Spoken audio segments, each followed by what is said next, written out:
Merhaba arkadaşlar. Bugünkü çalışmamızda da sizlerle kutu şeklinde böyle minik bir çanta yapacağız.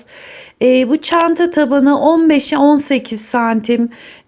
Bu ölçüde çok aradım. İnternet sitelerini gezdim. Ulaşabildiğim yerlere ulaştım. Biraz bulmam zor oldu. Daha sonra çanta aksesuarları isimli bir internet sitesinden, daha doğrusu Instagram adresinden aldım. Benim için bunu bu şekilde ürettiler. Sağ olsunlar. Oranın adresini de videonun altına açıklamalar kısmına yazacağım. Dilerseniz oradan sipariş verebilirsiniz. Fiyatı da uygun fiyatlı. Çünkü kutu şeklinde olması gerekiyor. Yani biraz kareye yakın bir ölçü olması gerekiyor. Diğer taban ölçüleri ya çok büyük ya uzunlamasına. Yani bu tam ideal oldu. İp olarak da yine rafya ipini kullanacağım. Fibra Natura'nın rafya ipini kullanacağım. İçine ışıltı katmak için yine Yıldız isimli ipini birlikte öreceğim. Böyle hafiften ışıltısı olsun istiyorum. Tabi isterseniz bunu düz olarak da örebilirsiniz. Tığ numaramda 4.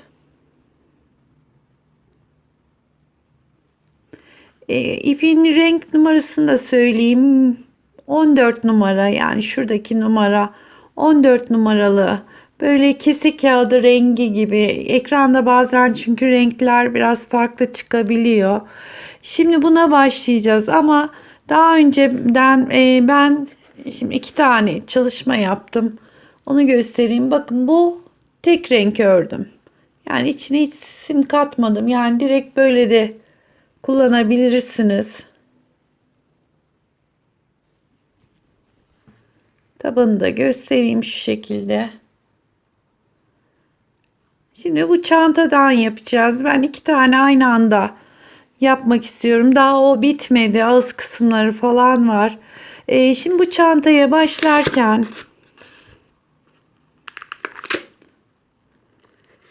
iki ipi de aynı anda öreceğim için ikisini de açıyorum.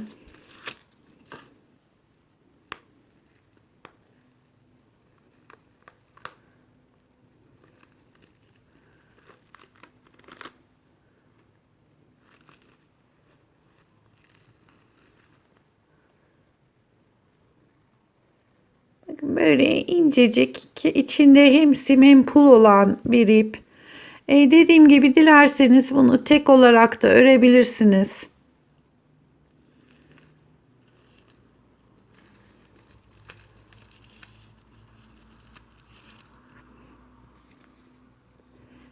Şimdi çantamıza tam şu köşenin yanındaki yerden başlıyorum. Şöyle bir pay bıraktım. Bunu içine saklayacağım.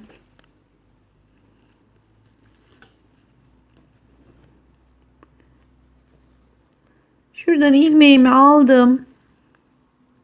Bir tane zincir çektim. Böyle tek yapınca arkadaşlar şu delikler çok fazla boş oluyor. Biraz zorluyor ama iki kere giriyorum aynı boşluğa.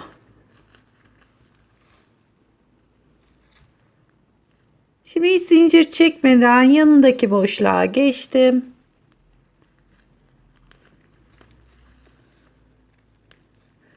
Bir iki sıra tabanı ördüğümüz için biraz bizi zorlayacak, fakat daha sonra altı kalıp gibi duruyor. Şu ipi de içinde yürütüyorum. Buradaki boşluğa girdim. İlmeğimi aldım. Bir kere kilitliyorum. Tekrar aynı boşluğun içine giriyorum. İlmeği aldım. Kilitliyorum.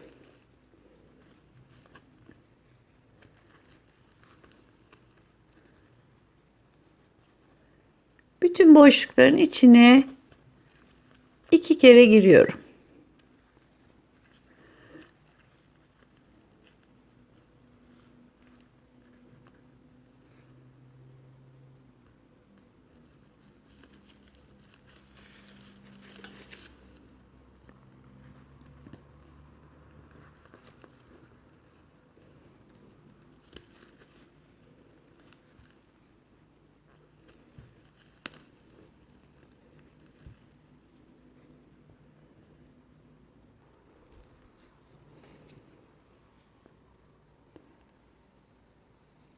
Köşe noktasına kadar şu bir tane kaldı.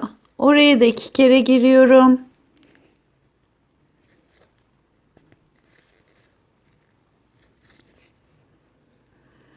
Buradaki tam köşe noktasına 3 kere gireceğim. 1 2, bu üçüncü de dönmesini sağlayacak. Diğer tarafa 3.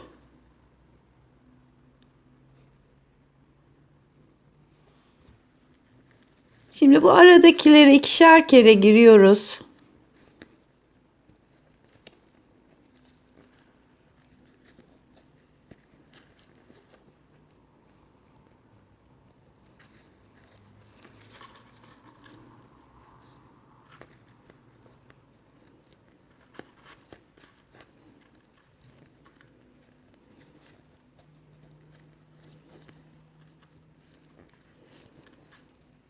Köşe noktasına kadar devam edelim.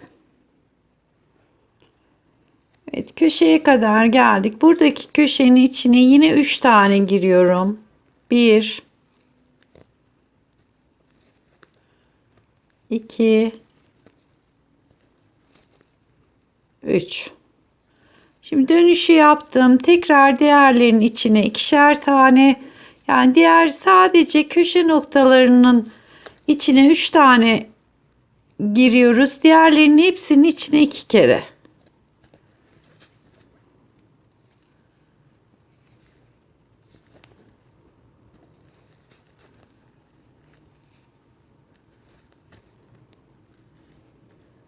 Evet.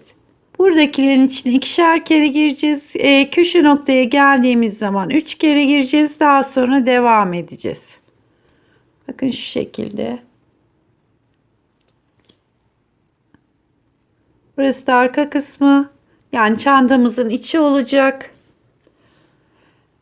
Tabanı ilk defa yapıyorsanız düz tarafında şöyle bir yuvarlak kısım var. Burası dışarı gelecek. Şöyle düz olan yerler iç kısma gelecek. Bu şekilde şimdi bu sıramızı tamamlayalım.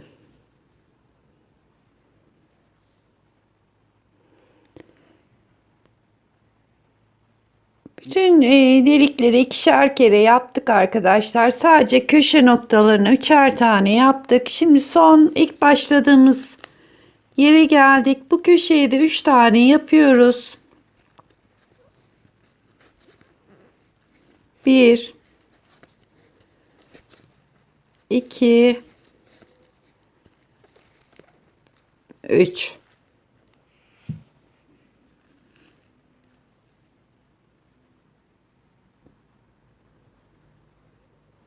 Şimdi normalde şu üst kısımlara batarak bir yukarı çıkış sırası yapıyoruz çantalarda. Fakat bunda yapmayacağım. Direkt sık iğne olarak gideceğiz. Şimdi bu boşlukları 2'şer kere yaptığımız için eğer her sık iğnenin içine yaparsak bir yukarıda genişleme oluyor. Böyle aralarda, yani bu kenarda da 5 ilmek, bu kenarda da 5 ilmek, burada 5 ilmek ve burada da 5 ilmek olmak üzere toplam 20 tane sık iğne azaltacağız. Yani eğer dediğim gibi torba gibi bir çanta istiyorsanız tek tek sık iğnelerin içine yapabilirsiniz. Fakat bu modelde çok büyüyor. Onun için böyle aralarda bir azaltmalar yapacağız. Hiç yukarı çıkış sıramız olmadığı için hemen ilk başladığım noktaya giriyorum. Aldım. Pardon, ipimiz kalmış.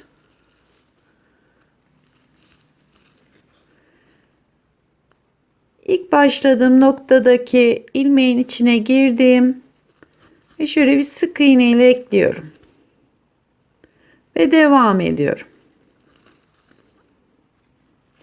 Şimdi bu azaltmanın sayısı yok. Önemli olan kenarlarda 5'er tane yok etmek.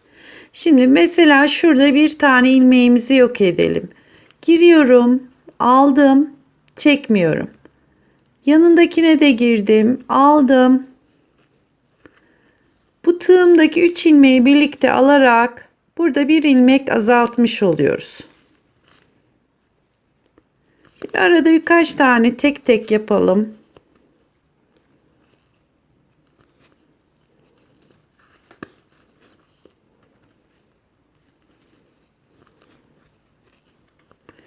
Bir tane azaltma yaptık. Şimdi ikincisini yapalım. Buradakini ve buradakini yan yana alalım. Bir ilmek aldım, çekmiyorum. Şu anda 2 tane ilmek var. Yanındakine de girdim, aldım. Tığımdaki 3 ilmeği birlikte çekiyorum.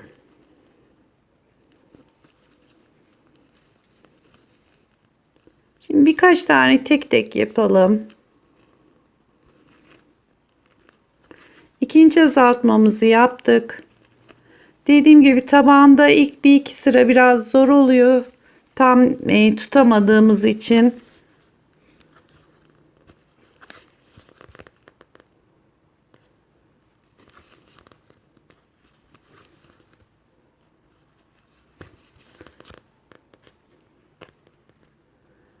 Şimdi üçüncü azaltmamızı yapalım. Buraya girdim ve yanındakine de giriyorum. 3 tane ilmeği birlikte çekiyorum.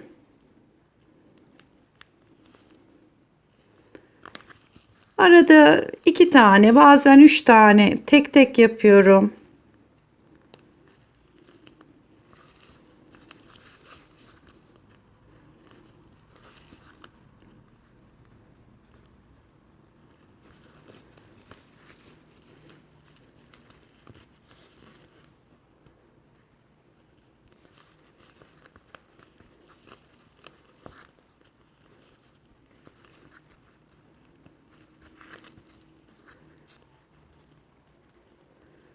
Şimdi dördüncü azaltmamızı yapalım. Buraya girdim ve yanındakine giriyorum. Üçünü birlikte topluyorum. Ve köşeye doğru bir tane daha yapalım.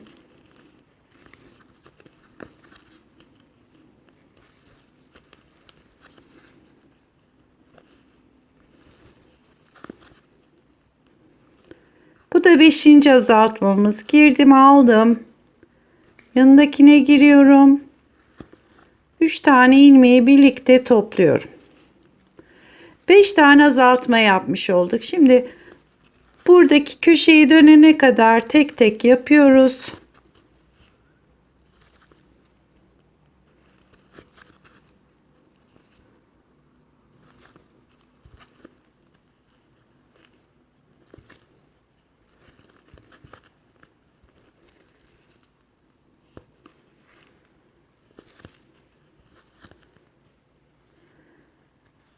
Ve şuradan başlıyorum hemen. Bir ilmek aldım, yanındakini de alıyorum. Bir tane azaltmış oldum. Dediğim gibi bütün kenarlarda böyle aralıklı, kaç tane bir oldu önemli değil. Bir tane azalttı. İkincisi, üçüncüsü, dördüncüsü ve beşincisi. 5 tane sık iğneyi burada yok edelim. 5 tane bu kenarda ve 5 tane de diğer kenarda yok edelim.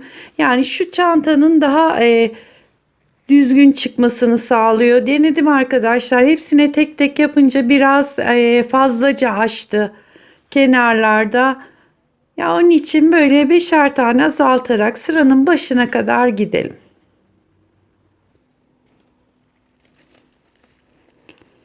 Son kenarın 5. azaltmasını yapıyorum.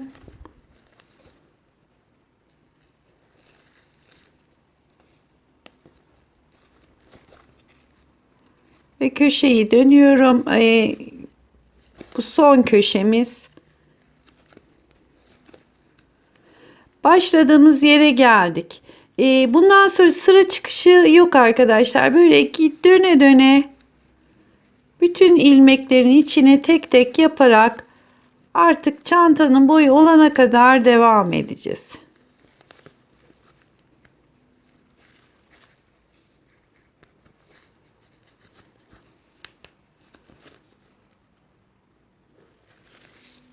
Şöyle göstereyim.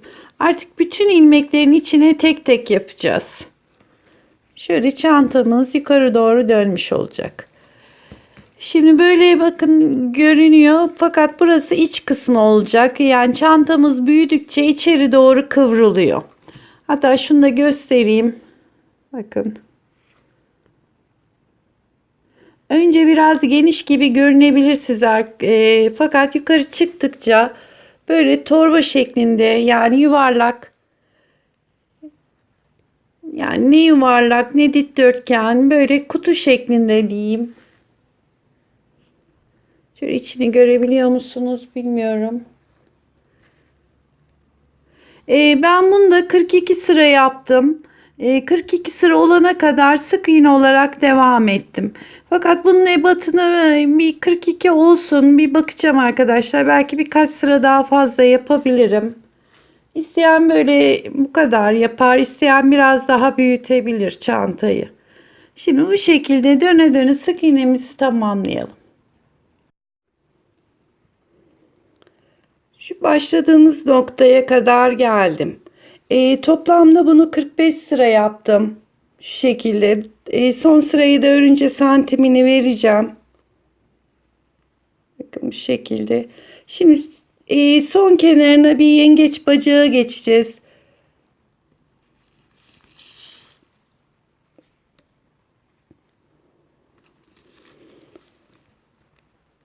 Şimdi ilk başladığımız şu köşeden başlamıştık. Oraya kadar geldim. Burada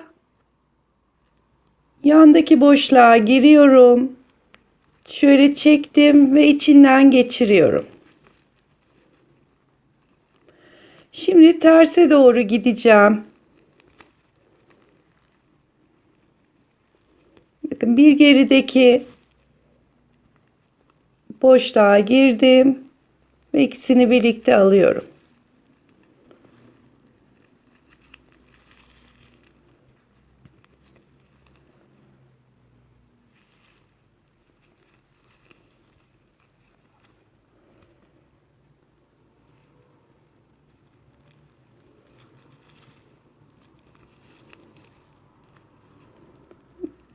Bakın bir arkadaki sık boşluğun içine girdim, ilmeğimi alıyorum ve ikisini birlikte topluyorum.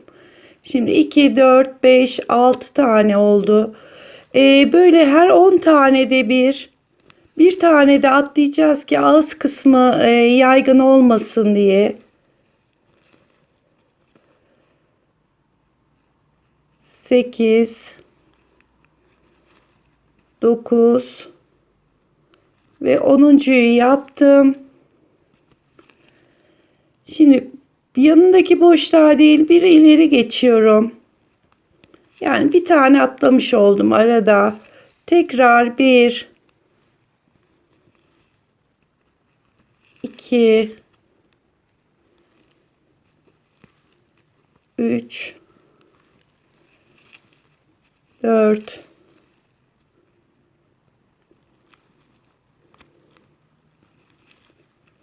5, 6, 7,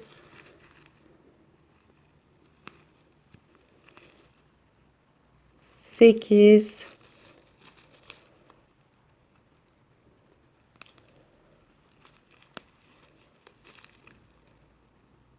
9 ve 10 tane yaptım.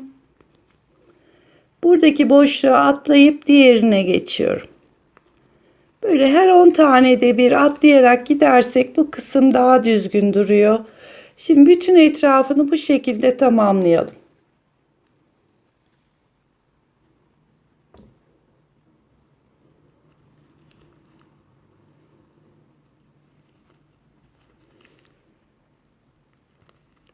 Evet, son bir tane daha yapıyorum. Bakın şurası ilk başladığımız yer. Şimdi oraya şöyle yapacağız. Buradaki ipimizi kesiyoruz.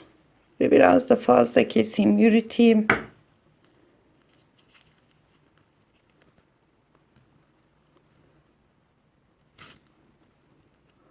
Buradan şöyle şu ipi çıkardım.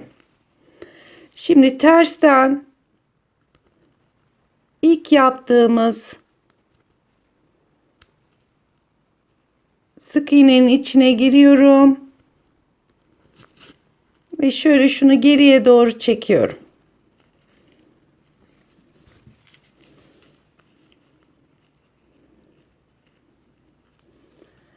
Ve burada da hatta şu iğne ile saklayalım bu iplerimizi.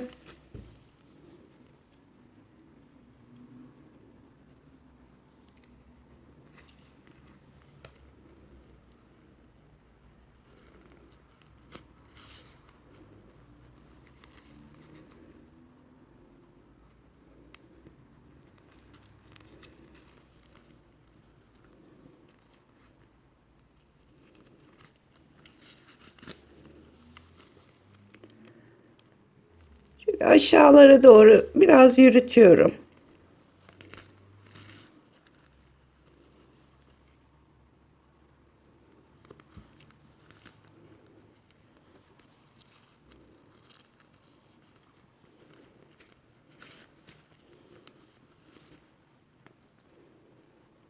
Şuradaki simli ipimi de aynı şekilde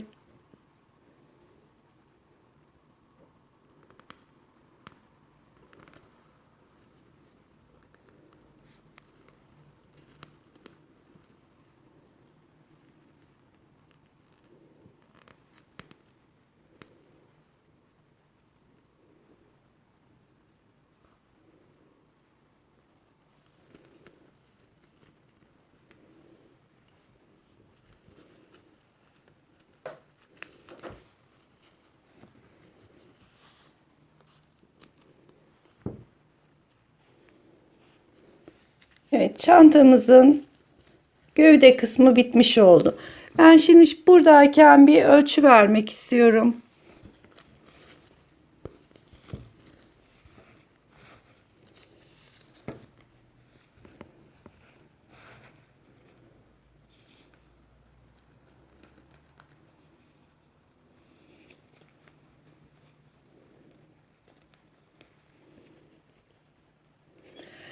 Çantamızın eni 29 santim.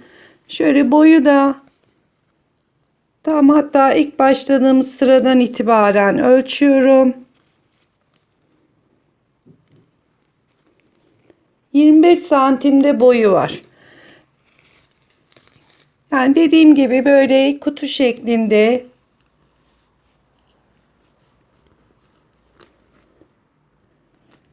bakın bu şekilde çantamız. Kendisi kalıp duruyor. Ben bunu arkadaşlar astar yapmayacağım. Böyle astarsız kullanacağım. Ama dileyen arkadaşlar içine aynı şekilde şöyle basit bir astar yapabilir. Şimdi çantamızın böyle bir sap kısmı var. Onun yapımına geçelim.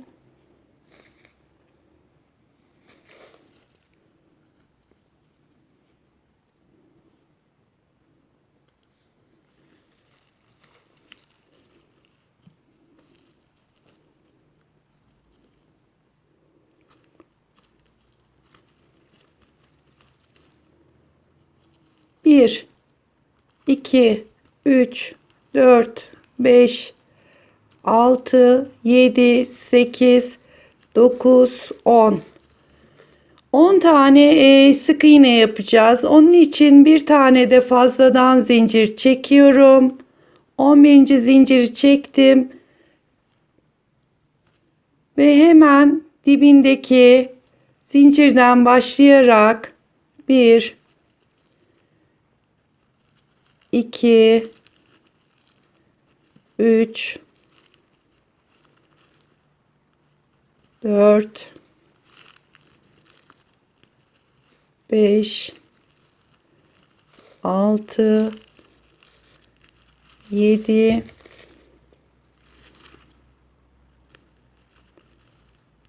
8, 9 ve şuradaki zincire de yapıyorum 10. Şimdi 10 tane sık iğne yaptık. Hiç buradaki döne döne yapacağız arkadaşlar. Çift kat olacak sapımız. Buradakine çift batmadan, yani şöyle döndürüyorum. 2 tane olmuş gibi olacak. Köşe değil de yani 3 tane değil. Bir kere daha giriyorum. 1. Şimdi şuradakinin karşılığına giriyorum. 2. Hepsinin karşılığına giriyorum. 3. Aynı zamanda şuradaki iplerimizi de saklayalım. 4.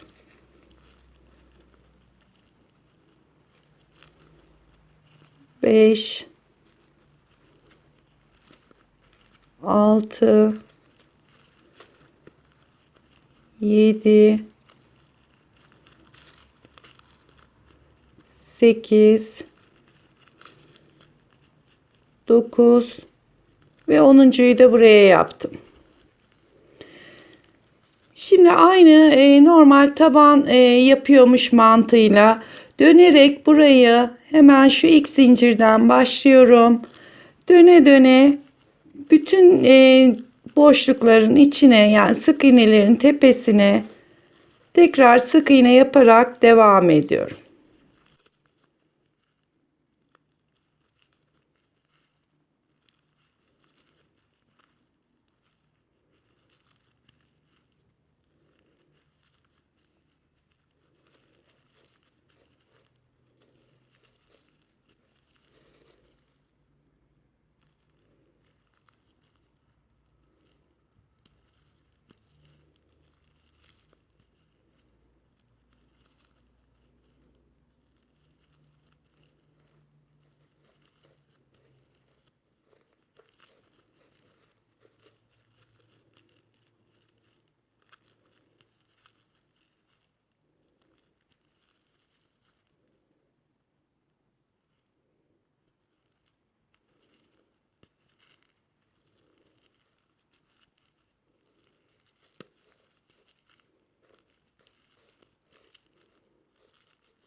Ben şöyle birkaç sıra daha yaptım. Daha net anlaşılsın diye. Aynı sanki bir çanta, dönerek çanta yapıyormuş mantığıyla. Bakın böyle bütün boşlukların içine girerek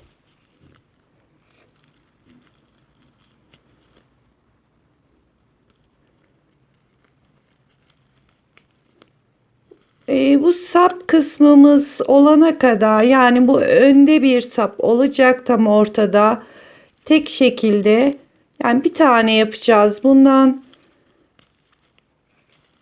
Uzunluğumuz olana kadar böyle sık iğne olarak devam ediyoruz.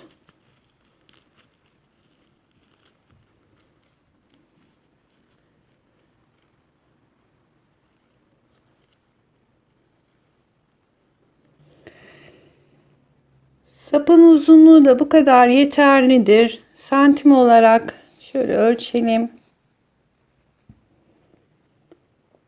40 santim. 40 santim kadar ördüm. Şimdi bunu tam şu köşeye kadar getirelim.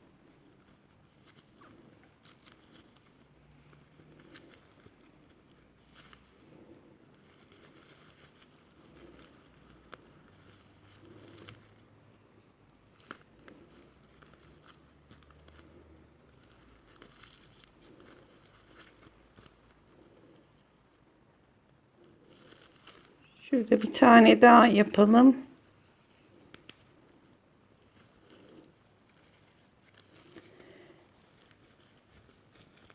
Şöyle elimizle bastırarak bunu şöyle düzenleyebiliriz, düzeltebiliriz.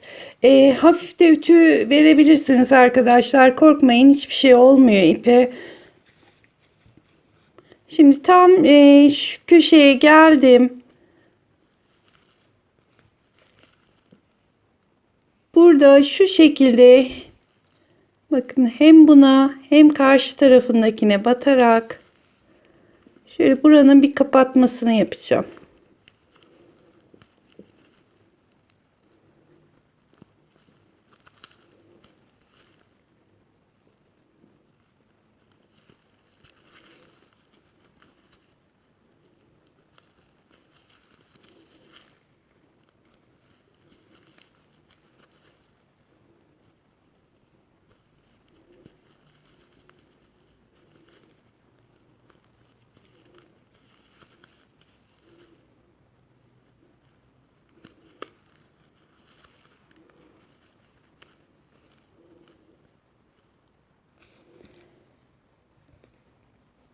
Bu arada pullu ipimizden arkadaşlar iki tane gitti. Hatta iki tane ikinciden çok az kullandım. Rafya ipimizden de şöyle biraz bunu paylı kesiyorum. 4 tane rafya ipimizden kullandım.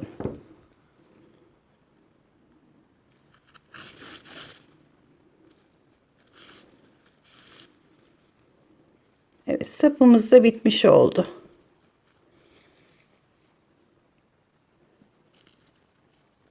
Şu yükseklikte olacak. Şimdi burada bir halkamız var. Çantamızın önüne kullanacağız. İsterseniz bunu komple doldurabilirsiniz. Ya da şimdi ben bir diğerine hepsine doldurdum mesela. Bunda sadece çok az şu kısımda tutacak kadar rafyayla dolduracağım. Ama dediğim gibi halkanız farklı renkteyse mesela hepsini doldurabilirsiniz. Şimdi göstereceğim şekilde içeri girdim.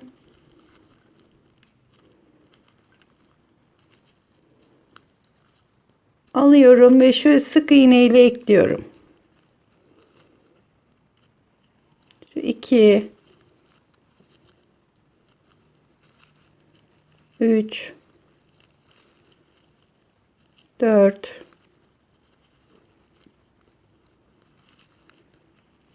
5 6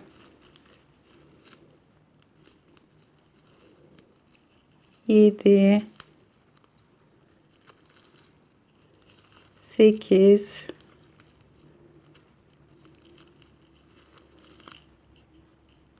9 10 11 12 15'e tamamlayalım. 13 14 ve 15. Evet, bu yeterlidir. Şimdi 15 tane yaptım. Bir zincir çekiyorum. Geri dönüyorum. Şimdi bu aradaki boşlukların içine girerek bu sapı dikmek için birkaç sıra böyle yapacağız.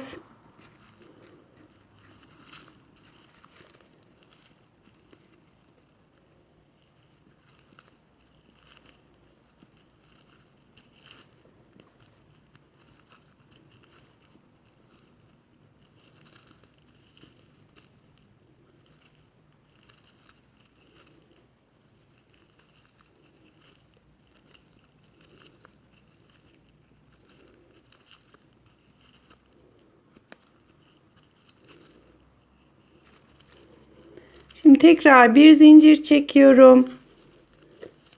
Bakın şu şekilde tekrar yanındaki boşluktan başlıyorum. Bütün boşlukların içine sık iğne yapıyorum.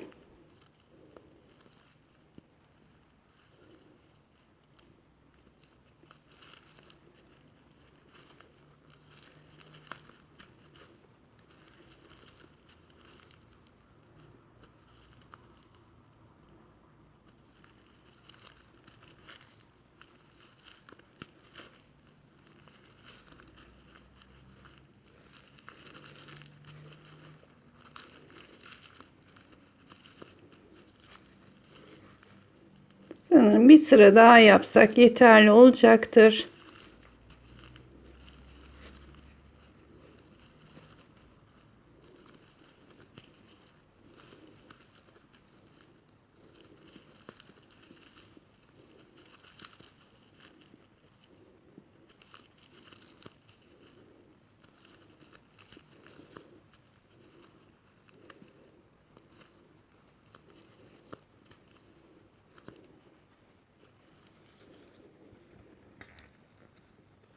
Ve pullu ipimizi hemen dibinden kesiyorum.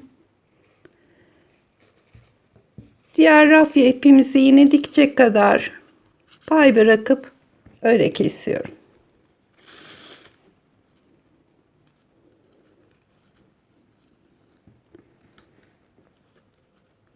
Şuradaki fazlalığımızı da keselim.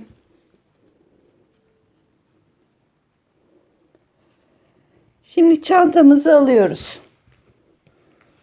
Bakın şu kısa kenarlar. Uzun yere halkamız gelecek.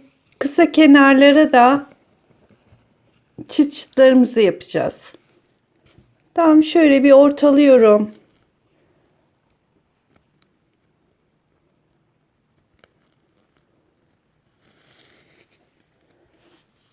Diğer tam karşılığına.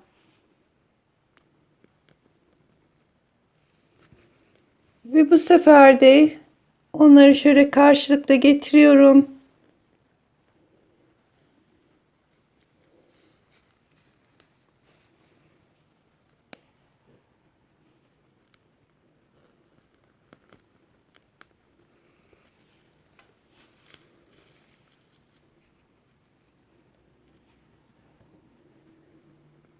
Şuralara işaretimi koyuyorum ki dikerken kayma yapmayalım diye.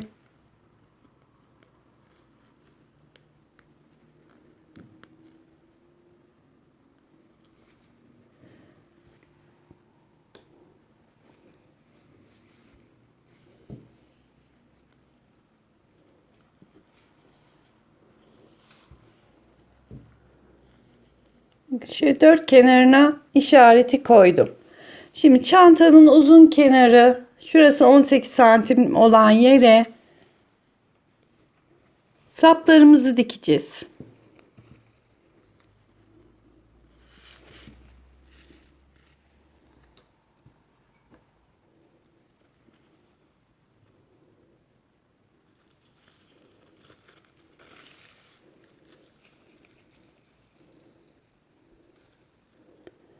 Tam şöyle tutuyorum. Yani ortalıyorum. Şu kısma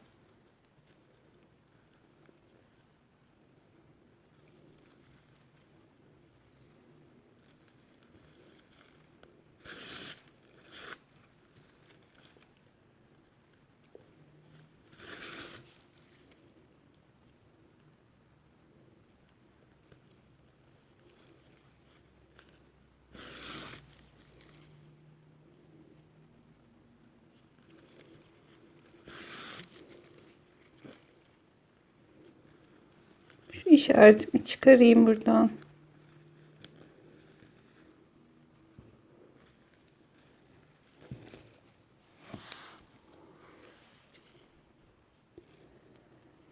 Ben kendi ipiyle dikiyorum.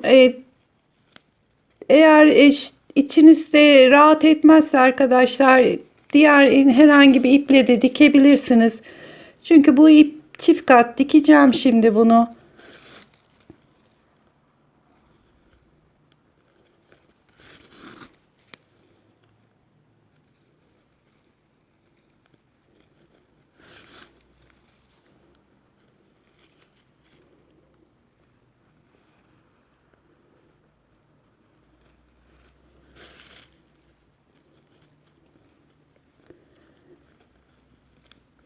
Bakın arkadan görüntüsü de şu şekilde. Şimdi bir kere de şöyle üstünden gidelim.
Şu kenarlarını biraz sağlamlaştırmak istiyorum ki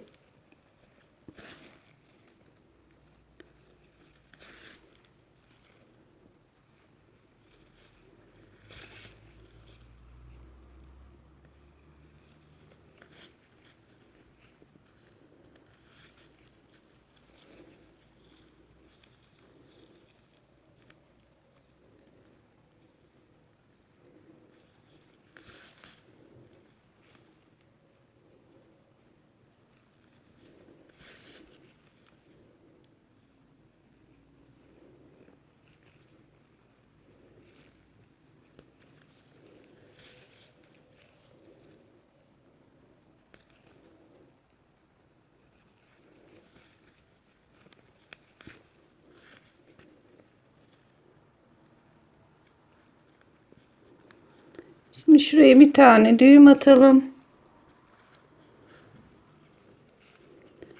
Buradaki ipimizi de yaptığımız sapın içine doğru saklayalım.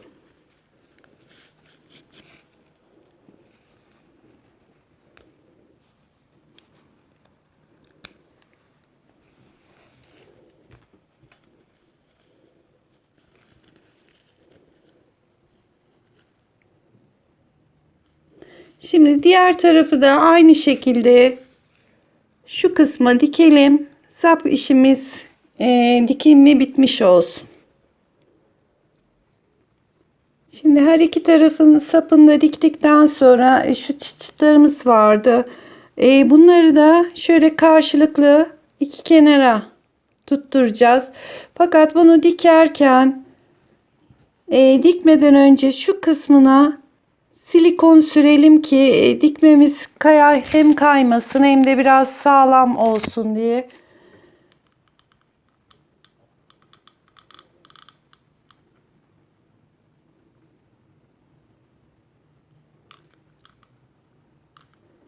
Şöyle birkaç parça silikonu sürüyorum.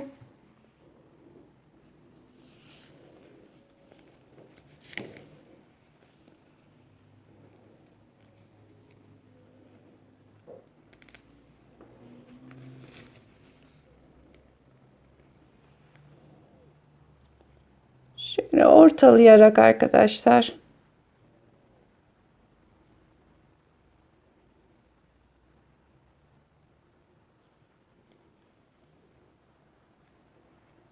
Bunu buraya yapıştırdım. Tam karşılığına da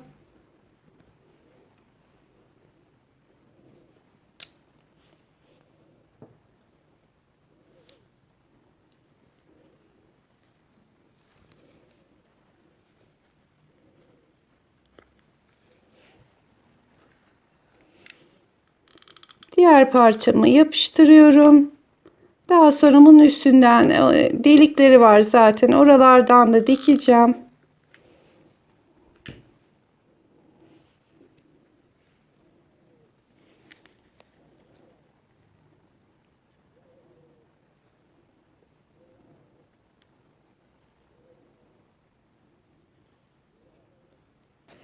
Buradaki silikonumuz biraz donduktan sonra arkadaşlar, şöyle sağlam olduktan sonra şöyle şuradan gireyim.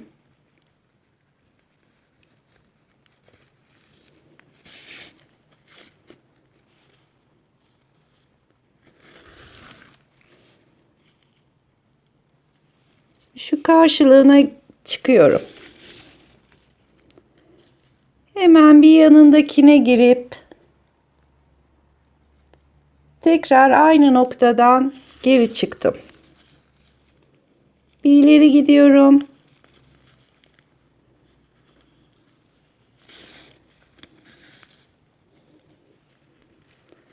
Bu sefer bir yanındaki sık iğnenin içine giriyorum ve yine aynı noktaya geri çıkıyorum.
Yine şuralara bir yere düğümümüzü atalım.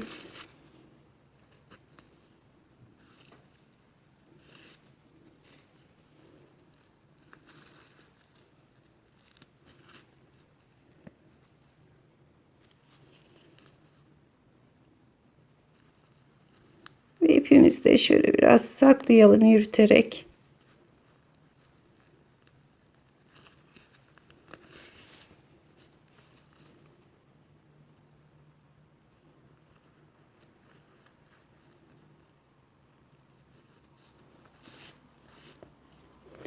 Evet, bu dikiş kısımları biraz oyalıyor ama yapacak bir şey yok. Bakın şöyle karşılıklı diktik.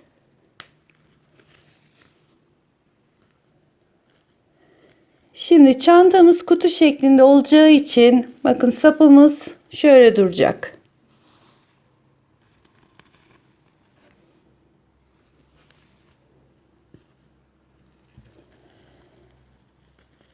Şimdi bu sapımızın geçici halkamız var. Onu da bakın şöyle tutuyorum. Yani halkamız şu şekilde duracak. Şuradan da şöyle göstereyim. Hatta geçirip bir bakalım nasıl durduğuna.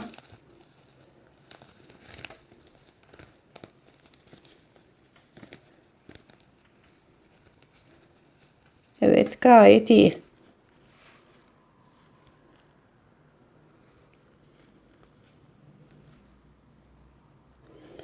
Şimdi sapımızı da buraya dikiyoruz arkadaşlar. Çantamız bitmiş olacak. Evet, şöyle ayarladım halkamızı. Şimdi yine aynı şekilde şuradan başlayalım.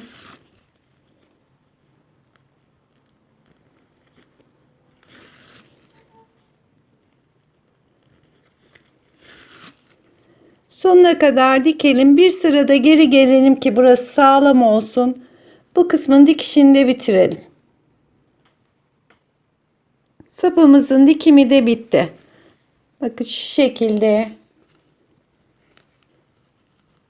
Dediğim gibi ben buna astar koymayacağım ama dileyen arkadaşlar astar yapabilirler.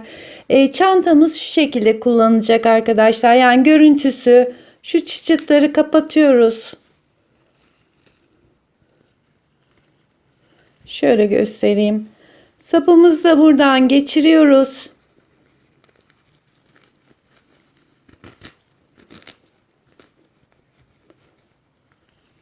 Şimdi ekranda biraz zor gösteriyorum. Şöyle kolumuzda bakın.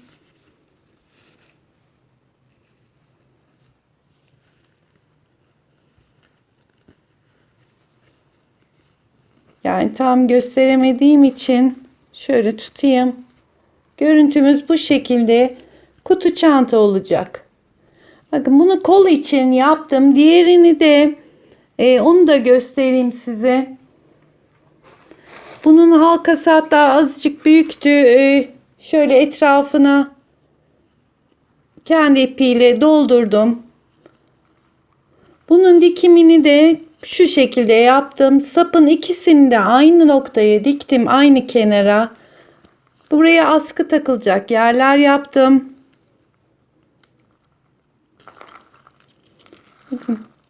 Şöyle bir zincir geçirdim.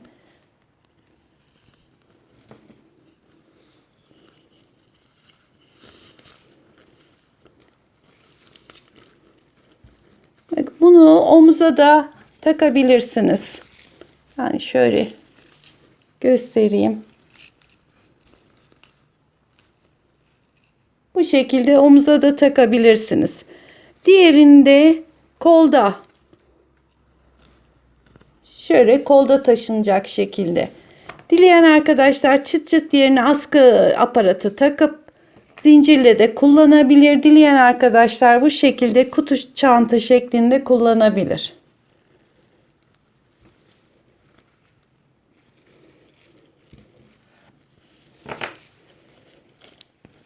Diğeri de bu şekilde. Yapacak arkadaşlara kolay gelsin.